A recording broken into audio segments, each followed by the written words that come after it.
Assalamualaikum warahmatullahi wabarakatuh. Bismillahirrahmanirrahim. Nahmaduka ya ghafuru ya syakuru. Mashalli wa sallim barik ala sayyidina maulana Muhammadin wa ala alihi wa sahbihi aswa'in nama ba'du.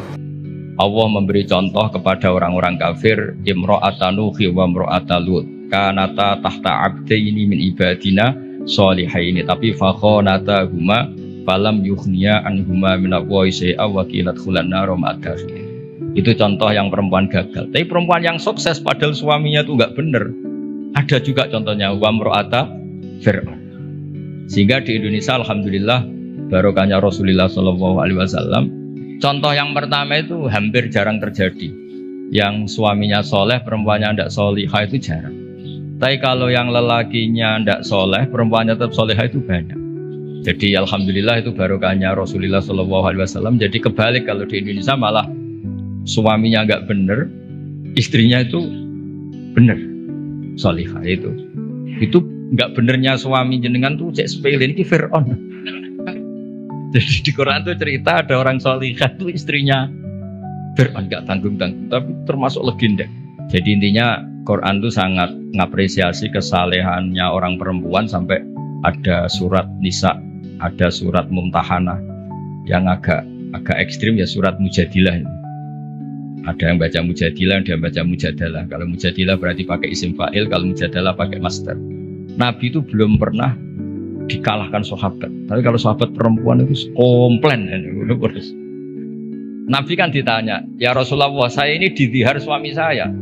Ya kalau sudah didihar ya kamu haram, nggak boleh kumpul dia. Yang benar ya Rasulullah, ini hukum Allah apa hukum jenengan? Puantah terus. Sampai Sayyidah Aisyah nggak terima.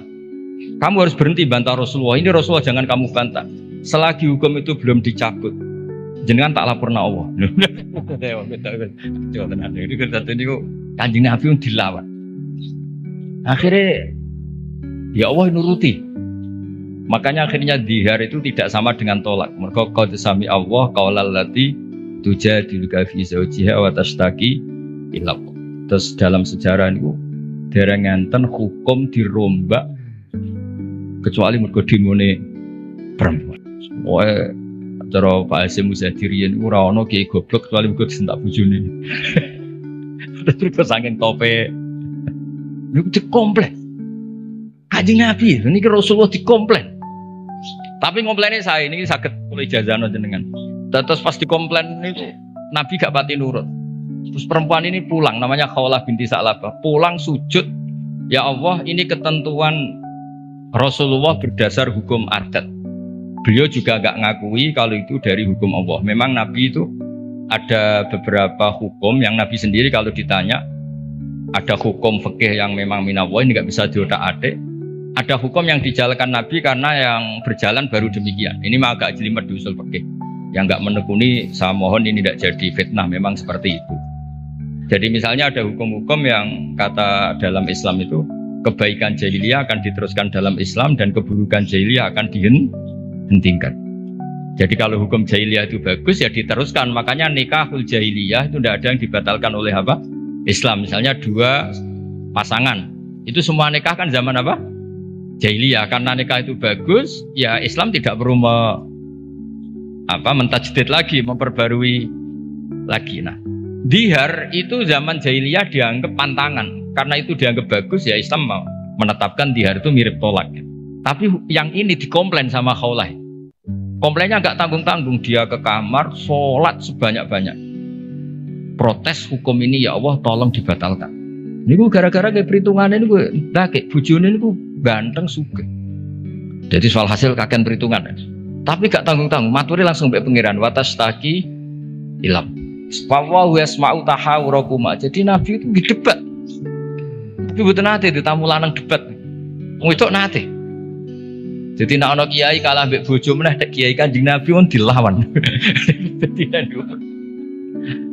Makanya itu masyhur cerita itu di surat Mujadilah atau Mujadalah.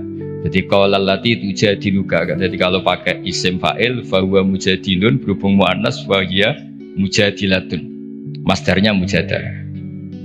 Ketika Umar radhiyallahu anhu jadi khalifah, ini Khawlah ini datang di tengah perjalanan yang panas dihentikan Umar. Itu diomongi kira-kira jam 11 sampai setengah 3 meh Dhuwur iku entek. Sampai Umar pamit, "Mbah niki kula badhe dhuwur riyin. Wektune badhe telas." Pengawal Umar gak terima, "Engkau Amiril Mukminin, kenapa berhenti karena orang tua ini?"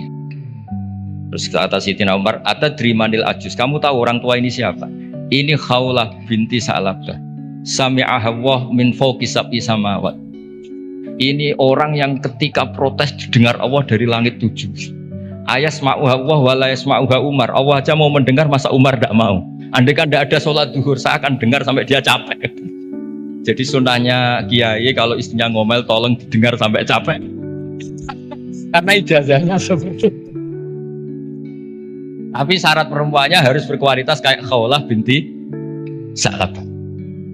Jadi kalau protes itu pertama sujud dulu di kamar sampai Allah mendengar. Terus ini cerita-cerita perempuan. Jadi keliru lah kalau Islam kadang dituduh sebagai agama yang meminggirkan perempuan, itu keliru sekali. Karena di Quran saja ada surat Nisa, nggak ada surat Rijal. Ada surat Mumtahanah, ada yang baca Mumtahinah juga.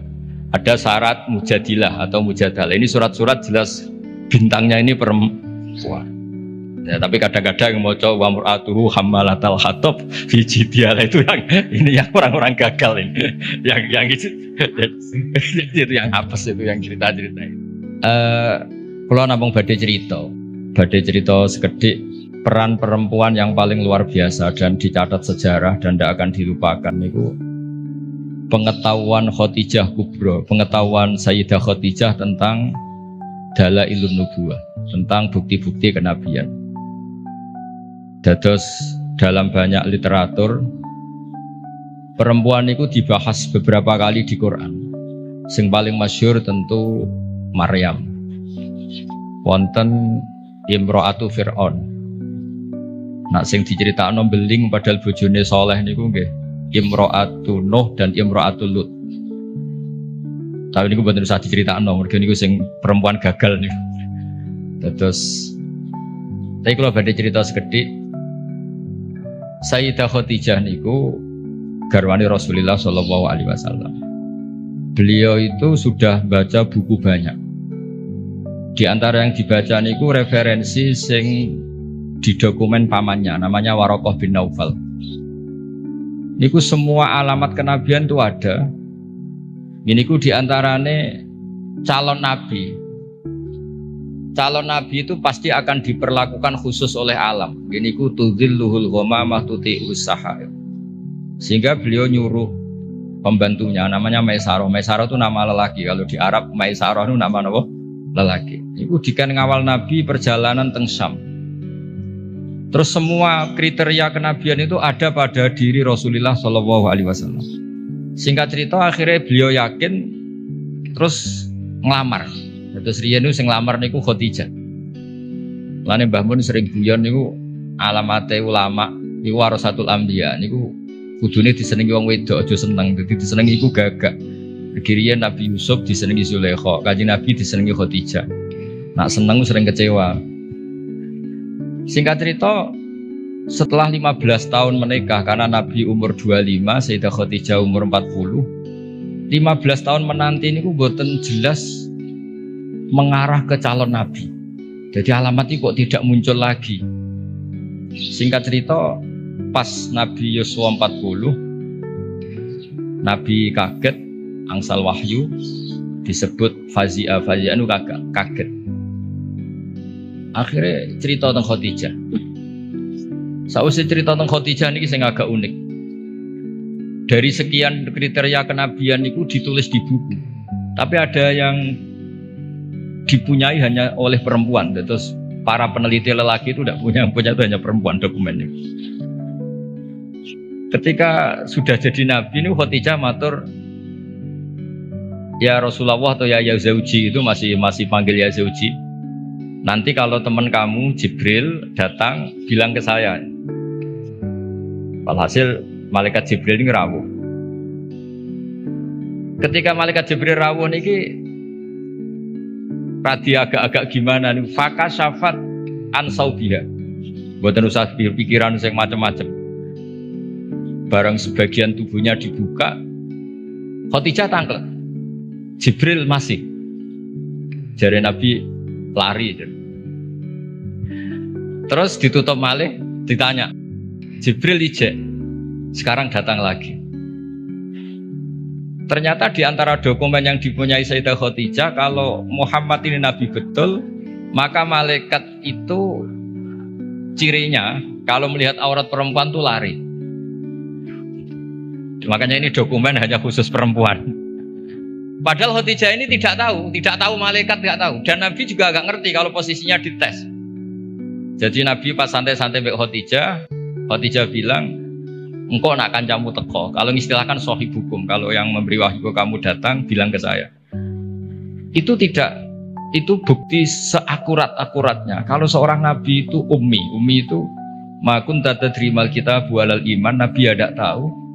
Tapi definisi kenabian itu orang lain tahu semua. Maka kata para ulama, hampir semua ulama, andekan Tareh itu menulis awaluman amana mutlakon, itu yang menang Khadijah, bukan Abu Bakar. Jadi partai perempuan yang menang. Jadi andekan cara penulisan sejarah itu siapa yang pertama iman secara mutlak, tidak melihat kelompok dan golongan, pasti yang menang itu Khadijah, seorang perempuan. Mau ini sengudang ibunya itu dia menang no partai perempuan. Jadi kalau ini rada wedi. Oke, yang jelas nih pertama dan terakhir kalau nuruti mbah kula Mbah Jamil kalah tuwah karena saake muslimat. Saya itu diundang muslimat pusat beberapa kali dereng muni yo, ketoke kok ora ono sing luwih tuwa, dadi saged bali lho. Dadi dereng kula turuti hingga detik ini ketoke ora ono sing luwih tuwa dadi. Tapi nak diundang sepuh kan saged ngancam jadi sithik. Kula sederenge diundang temu mriki diundang muslimat beberapa kali, tapi kula dereng muni yo ketoke kok kata sing nom dadi. Nggih mbahmu dereng sepuh, Mbah Jamil buyut mek kula boten mbah, cuma kok bahasa buyut boten pati lazim dadi wong niku dulure buyut kula, boten Mbah Malih pun buyut. Kula tak cerita. Jadi awaluman amana mutlakon itu harusnya Khadijah. Karena pertama yang diceritani kalau seorang nabi adalah Muhammad, bahkan sebelum nikah. Niku piyambake nikahi Kanjeng Nabi iki berdasar itu calon nabi, karena beliau lama sekali belajar mbek Waraqah bin Naufal. Nah ini yang punya-ibunya juga harus tetap membaca. Karena ini temanya tafaqquh fiddin. Jadi membaca itu penting sekali. Sampai pengetahuan Khadijah itu pengetahuannya itu melampaui batas umurnya. Beliau menikahi Kanjeng Nabi berdasar referensi itu. Ketika yakin kalau Nabi adalah seorang Nabi, punya cara sendiri. Sehingga terus kata ulama, ketoke kok ora sopan wong wedok kok nomor 1. Terus ditareh itu diistilahkan awaluman amana minar rijal Abu Bakar, wa minan nisa Khadijah, wa minas sibyan Ali, wa minal mawali Zaid bin Harisah. Niku empon bahasa yang dipoles dengan kesopanan, karena ketoke wong wedok kok nomor 1 kurang etis. Terus partai minar rijal Abu Bakar, minan nisa Khadijah, minas sibyan itu Ali, minal mawali itu Zaid bin Harisah. Tapi andekan sejarah itu ditulis tanpa melihat golongan, tidak pakai kelompok lelaki, kelompok perempuan, kelompok anak-anak, pasti yang menang itu Khadijah. Jadi ini keunggulan perempuan. Tapi ada sisi lain yang mungkin ibu-ibu gak siap. Tafaqquh fiddin itu, Nabi itu istrinya banyak. Makanya benar Gus Yasin tadi, kalau tanya tugasnya punya ya apa, yang proteksi suaminya kayak gitu. Saya pernah baca di kitab Fathul Bari, kenapa Nabi itu istrinya banyak. Itu diantaranya itu karena perempuan tuh orang paling nekat menceritakan jeleknya suami. Jadi kalau Nabi itu istrinya banyak, kalau beliau tidak soleh betul pasti konangan. Karena perempuan pasti gak canggung-canggung menceritakan jeleknya suami. Nah ternyata dari sekian yang pernah dinikahi Nabi, semuanya solihah, semuanya kenangannya baik. Jadi ra ono sing cerita Nabi nak bengi turu ngorok ini mboten nanti. Aisyah yang paling cantik niku sering ngetes Nabi tidur di depannya. Ini Aisyah bukan Saudah, Aisyah. Niku ya Nabi tetap asik sholat. Padahal Aisyah itu istri paling cantik. Ketika Aisyah mengganggu tidur di depannya, Nabi malah ngendikan dari ini ata'abbadu li rabbi, aku mbarno tak sholat.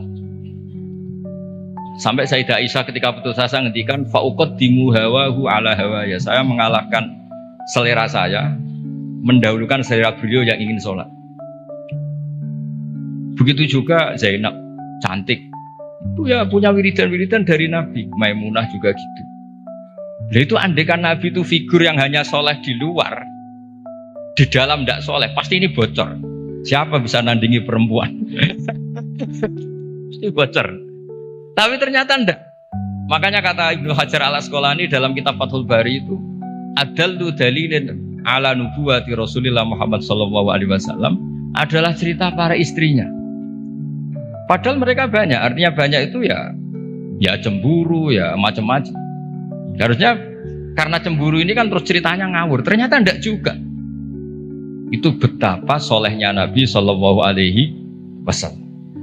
Sampai dungo-dungo sing kados mara kuburan.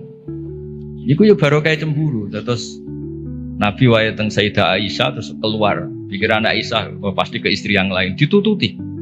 Terus jenengan gak ada mata-mata ya ono sanate.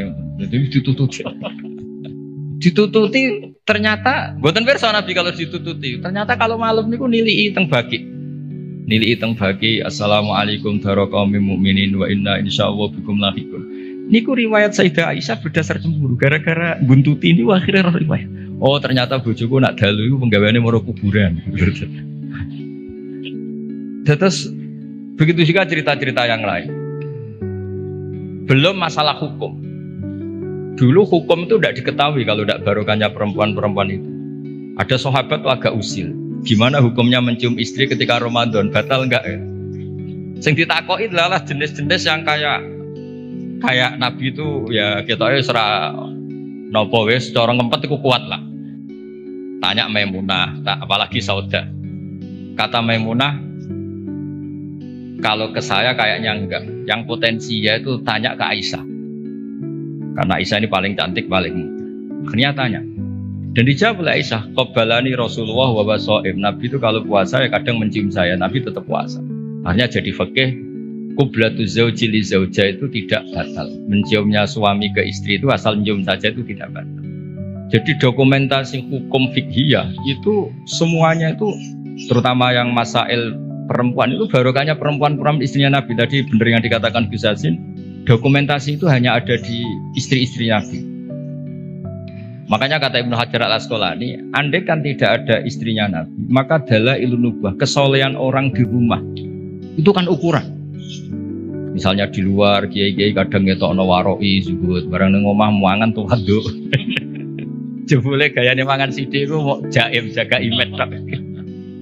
Ning jaba kadang-kadang maca ala kiai, serwapi juban, serbanan, terus nang omah wis karo kanthok ngalor itu. Nabi itu enggak, meskipun di rumah itu ya priayi. Karena Nabi itu istighya'nya minallah, jadi merasa enggak nyaman itu dengan Allah. Jadi beliau itu tetap sopan ketika di rumah. Di luar ya sholat, di rumah ya sholat, di luar ya ingat Allah, di dalam rumah ingat. Itu Nabi kalau mau sholat, itu senangnya bukan main. Itu yang cerita ya istrinya. Jadi Nabi itu kalau banyak masalah, itu keluar masuk, enggak tenang. Corong jauh enggak jenuh.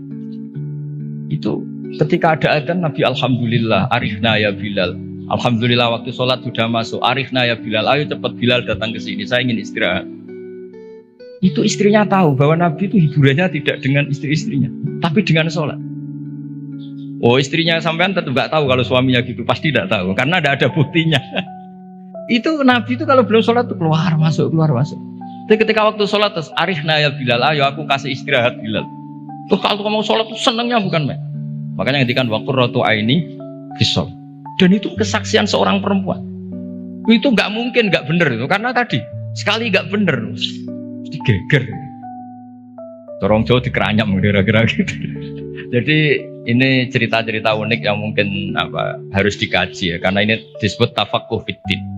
Tapi kalau matur nuwun sangat memang yang terakhir kalau pesan tadi ibu itu madrasah pertama. Sehingga saya sendiri bisa gini dia barokahnya ibu. Semua orang lah punya di daerah kami apalagi di daerah punya ibunya ini ada Mbak Jamil, ada semuanya lah. Ada Neng Ulfa, kenangan kita ngaji ya sama ibu. Pasti mulai kecil tuh sama ibu. Anak saya bisa baca Quran tuh ya karena istri saya, karena suang lanang bener Gus Hasin tadi. Fasul Masail jelimet-jelimet, anak irungi salib batak ra diulang. Jadi Fasul Masail gimana hukumnya sholat di Amerika? Puasa di Amerika yang siangnya kadang 19 jam. Gimana hukumnya sholat di bulan? Terus kiblatnya gimana? Apa mengkurep apa gimana? Wah anake ra iso maca Quran dibarno. Nah ibuke kan ngomel. Bar maghrib didusi dicemplung terus pokoke nang adus nang diulang ngaji. Akhirnya iso maca Quran. Jadi walhasil itu makanya Imam Syafi'i ngendikan al-madrasatul ula, yang dikatakan madrasah pertama adalah seorang apa? Ibu. Makanya rata-rata anak Indonesia itu benci bapaknya, itu juga didikan ibunya pasti. Jadi makanya resikonya mau ngerasani bapaknya kok ambek anaknya. Nah, itu yang madrasah agak bener kalau ini yang. Tapi saya pastikan semua putra kiai yang bisa baca Quran itu udah ada yang barokahnya bapak, mesti barokahnya. Niki Mbah Jamil sering cerita kula niku, pokoknya anakku iso mondok Mekah Madinah barokah tak ulang. Mergo anak abahe gampang nyepuro. Wong lanang iku mesti kula niku ngoten dilapori anak era sekolah nih santai jenenge wong lanang. Kan sepurane gede mbok dableke gede ra jelas wong lanang niku kan kemungkinane atine gede atau dableke gede. Tapi nek ibu-ibu kan wis ngomel. Dolanan diwamuk didusi kon ngaji. Nah, bapak wong lanang ora anak dolanan sowan nang wasi, bal-balan wasi. Sore surup mulai lambi dicoplok rusuh ya asik. Wong ibu-ibu kan ndak cara cacile kok anut bapak iku goblok kabeh aku yakin. Tapi nggih ngoten misalnya anut ibuke nggih cerewet kabeh lan iki semua tengah-tengah. Tapi yang jelas Quran itu fair ya. Jadi cerita Imro'atan Nuh wa Imro'atan Lut. Tapi juga cerita Imro'atu Fir'aun. Artinya perempuan itu punya sejarah diasuh orang soleh nyuwun sewu gagal meskipun itu jumlahnya tidak banyak. Tapi juga punya sejarah diasuh orang nggak benar jadi perempuan yang luar biasa. Makanya kalau suwun tafaqquh fid din utamanya ya mengkaji Quran lah. Karena Quran itu lengkap-lengkapnya kitab buah. Belum ada kitab suci mulai Zabur, Taurat, Injil selengkap apa? Al-Quran. Jadi kita tidak perlu berpikir kitab suci yang lain karena kita tidak tahu itu muharraf apa enggak. Karena kita Islam, soal yang pengikut yang lain gimana monggo. Tapi ini cerita sampai halal gini ya diceritakan Quran. Cerita wanita yang nyuwun sewu gagal padahal suaminya soleh, yaitu Imro'atan Nuh sama Imro'atan apa? Lut. Tapi juga cerita perempuan tangguh padahal suaminya ini enggak soleh, bahkan enggak soleh kelas atas. Fir'aun buatan terima togel, buatan terima dadu, buatan terima narkoba ini ngaku pangeran. Niki sinten? Fir'aun. Semono niku nggih bojo solihah. Solihah standar dunia dan akhirat, buatan solihah standar organisasi. Niki solihah legal formal dunia akhirat Allah sing ngakuin. Ini kan luar biasa. Terus yang terakhir kalau cerita kersane untuk barokah Asma binti Abi Bakar. Niku Nabi mau hijrah, andai kan nggak ngelibatkan perempuan itu nggak bisa. Karena Nabi ini hijrah itu kan sembunyi-sembunyi. Beliau itu sebagai manusia itu butuh makanan. Kalau dikirimkan lelaki itu dicurigai. Niku Asma pura-pura corong Jawa itu angon unta, yang unta niki empun perah kan? Jenis yang susunya banyak karena di Arab itu unta itu otomatis juga sumber minuman bergizi. Niku pura-pura angon, ternyata angonnya itu di kawasan yang dipakai sembunyi Kanjeng Nabi dan siapa? Abu Bakar. Dan jenenge wong wedok bener Gus Yasin tadi. Iku abah mangan ta ora, Kanjeng Nabi mangan ta ora, dadi yo nggawa bekal, digaono daharan, digaono roti macam-macam. Terakhir badhe hijrah ketika bekal ini enggak bisa dibawa Nabi dan Abu Bakar, akhirnya dia ini kepikiran, ini bisanya dibawa unta kalau ditali, dicancang ditali, diikat. Akhirnya Asma niki beliau punya sabuk ya, sabuk dari kain, diikat pinggang dari kain terus disobek jadi dua. Yang satu dipakai apa? Mengikat daharane Nabi teng unta supaya nanti jadi bekal di jalan. Makanya Asma punya gelar Dzatin Nitaqon. Yang disebut Dzatin Nitaq. Perempuan yang bersejarah dalam hijrahnya Rasulullah Shallallahu Alaihi Wasallam. Itu luar biasa. Jadi Nabi di goa sembunyi itu yang nganterin makanan tuh Asma. Karena nggak dicurigai karena dia perempuan. Soro pikiran wong Arab, wong wedok bisa apa? Itu perempuan bisa apa? Ternyata yang ngatur makanan, ngatur perjalanan hijrah termasuk bekal ini semuanya Asma binti sinten Abi Bakar. Jadi tafaqquh fid din, saya mohon punya ibunya itu Pak Yainya juga cerita lah heroiknya perempuan-perempuan yang luar biasa. Cerita heroik tapi yang ikhlas, jangan cerita heroik ben sing wedok heroik terus sing lanang kongkang-kongkang rokokan. Kadang-kadang kiai nggih ngoten.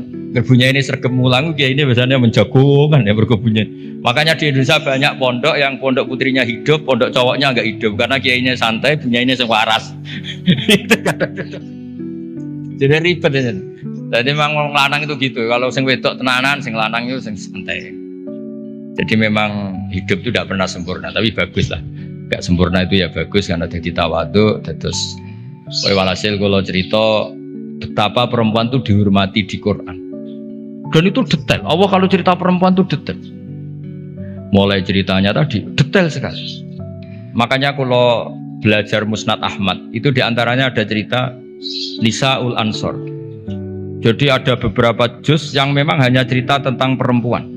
Mulai komplainnya, misalnya rijalul la tulhim tijarah itu komplain. Ya Rasulullah, dosanya perempuan apa? Kenapa tidak pernah didiskusikan oleh Quran? Quran itu fihi rijalu itu guna ya tataharus. Akhirnya dia dituruti oleh pangeran ono innal muslimina wal muslimat wal mu'minina. Itu komplain. Kalau nggak masuk itu ya komplain. Jadi segawannya komplain. Makanya Pak Kiai harus siap. Kalau tidak komplain namanya nggak perempuan. Mulai dulu itu apa saja dikomplain, ini apa dosa perempuan udah didiskusikan itu. Komplain. Wis pokoknya ngoten niku ya diceritakno mbek Quran. Tapi kata Ibnu Hajar Al-Asqalani dalam kitab Fathul Bari tadi, adallu dalilin ala nubuwati Rasulillah sallallahu alaihi wasallam adalah cerita semua istrinya. Biasanya maru itu kan nggak cerita baik, doroh itu orang kalau nikah banyak itu biasanya kan ceritanya semrawut. Tapi Nabi itu karena di rumah benar-benar soleh, hiburannya itu sholat, hiburannya itu religius. Istrinya Nabi itu nggak bisa berbuat apa-apa. Ya memang bersaksi kalau beliau itu seorang Nabi. Itu kalau Aisyah cerita, Nabi kalau dengar adzan tuh senengnya bukan main. Sampai bilang ini waktu istirahat saya. Kalau malam itu istilahkan gitu. Dari ini ata'abbadu li rabbi, aku barno, aku tak sholat. Itu kalau sholat yang malam sampai pagi. Dan itu ketika di Aisyah bukan di Saudah. Kalau di Saudah mungkin para papa. Ya semanjan Saudah, ya mesti wae sholat ditinggal.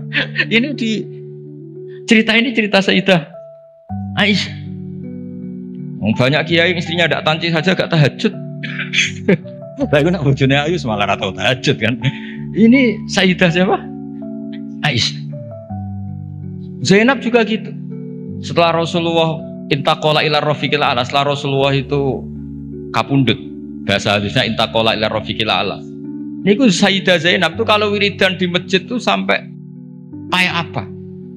Alasannya ya kenangannya sama Nabi. Beliau kerja jadi penenun, dijual, terus disodakohkan. Itu ketika ditanya, kenapa kamu suka sodakoh? Kata Nabi, yang paling cepat nyusul saya itu, yang paling sering apa? Sodakoh. Jadi semua, itu andaikan Nabi jadi figur yang nggak benar di dalam, itu pasti kenangan itu nggak terungkap. Tapi karena figur Nabi itu soleh di luar dan soleh di dalam, sehingga istri sebanyak itu kenangannya semuanya baik. Jadi intinya Islam juga mencatat kesaksian nubuwah itu adalah sebagian besar juga dari seorang apa? Perempuan, termasuk dari Khadijah Kubra tadi. Jadi beliau menyuruh Maisarah itu Nabi ketika umur 25 tahun. Beliau sudah tahu kalau itu calon Nabi. Mutus Maisarah dan beliau memutuskan nikah dengan Nabi juga berdasar referensi itu. Makanya kata ulama, andekan awaluman amanah ditulis mutlakon tanpa embel-embel minar rijal, minan nisa, minar sibyan, maka pasti itu Khadijah. Tapi kalau jenengan mungkin terjemahin pasti itu perempuan. Pasti itu Khadijah. Tapi kalau sampean kayak suka pasti itu perempuan. Tapi yang benar dalam sejarah pasti itu Khadijah, dan Khadijah itu seorang perempuan.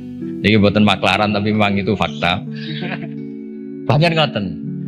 Tapi ya perempuan ya tetap perempuan. Tapi Khadijah bisa gitu tuh baru kayak wong lanang. Jenenge Warokoh bin Naufal. Makanya ada yang bilang ya Warokoh Khadijah pinter ngono iku mergo diulang Warokoh. Tapi Warokoh tetap kalah satu. Ketika Nabi jadi Nabi, orang pertama yang diceritain itu Khadijah bukan Warokoh. Wong kalian terus ulama debat itu pasul masail lah kira-kira itu. Sekolah pokoknya partai Warokoh, monggo ibu-ibu partai sinten Khadijah. Tapi yang didokumentasi secara akhlak kita sebenarnya sopan kabeh disebut awaluman amanah minar rijal Abu Bakar wa minan nisa Khadijah wa minas sibyan Ali wa minal mawali Zaid bin Harisa supaya semuanya awal. Kayak model sekarang lah, kayak ketua NU itu kan tidak ada wakil. Soalnya ki sepuh kok wakil gak ngergani kan ketua. Itu juga bagian dari adab. Kan gak etis kan misalnya ketuanya siapa terus wakilnya ternyata ki alim sepuh, wakilnya wong alim kok wakil, sepuh kok wakil. Sekarang di struktur organisasi kan semuanya kan ketua. Jadi kayak ya di PBNU, di PB, ya semuanya modelnya gitu. Itu termasuk terinspirasi tadi untuk mengukur awaluman amanah supaya semuanya awal, disebut awaluman amanah apa? Minar rijal, Abu Bakar wa minan Isa, terus wa minas Sibyan, terus wa minal mawad.